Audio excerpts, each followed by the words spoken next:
Hello, welcome once again to Learning Literature with Sergio. Today's lesson will be basically on the characteristics of literature. But before we begin, I would entreat you to subscribe and also share with others.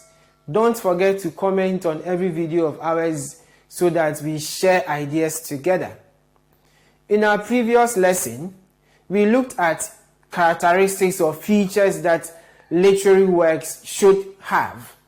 Today, we are going to look at the detailed form of these features or characteristics. These features that we looked at were fictionality, pragmatic function, specialized language, and ambiguity. To begin with, one characteristic feature of a literary text is arguably its fictionality.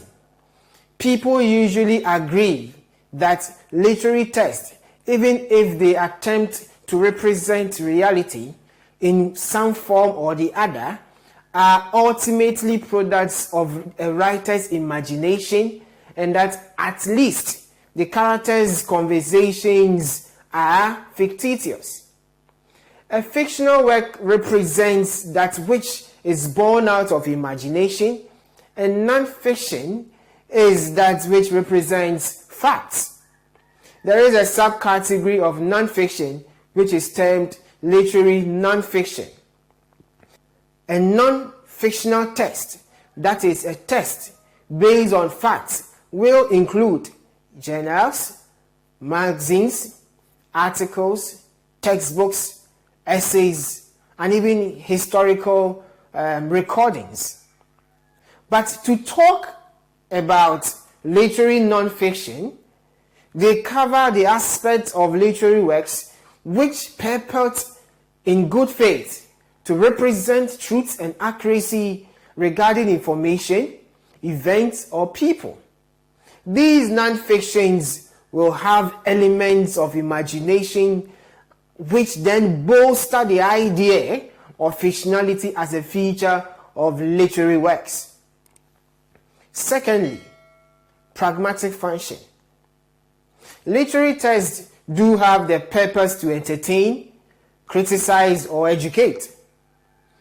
There has been an argument as to whether this purpose of literary text should be considered as pragmatic function or not. Well, in our previous lesson, I stated that literary works should have pragmatic function, but stretching it further, though there is a said purpose of literary text, yet readers are not limited to this purpose or this function of literary text. Readers, however, ascribe a function to the text, hence its ability to transcend the time and space in which it was written. We are not told directly what we should use literary works for, as against non-literary works like cookery books, which will state what it should be used for. So, to be more particular, literary works do have pragmatic function. It is not all that restrictive, and as some would say, it should rather lack pragmatic function. Thirdly, specialized language. It is often said that literary language is special in that it differs considerably from our everyday language. Literary texts make use of language in such a way that it becomes strange and unfamiliar in a given text. This is what we term the process of defamiliarization. One area where the literariness of language seems to be obvious is poetry, in that poetry often is marked by conspicuous shape, a dense structure, specific prosodic features, and rhetorical devices. It is with these specialized language that enables readers to treat text as literary, for example, attempting an interpretation. Lastly, ambiguity. People generally accept the view that literary texts are far more ambiguous and thus often more complicated than non-literary text. For example, instruction manual or timetable does not need interpretation and the meanings expressed in them are fixed. This is not the case of literary text, in that if 5 people are given a novel to read, these people will come up with different interpretations of what it seems, of what this novel seems to mean, or what it tries to convey. This is reflected in the vast amount of divergent critical interpretations of literary text published over the years. There is always a human factor when it comes to the reading and interpretation of literary text.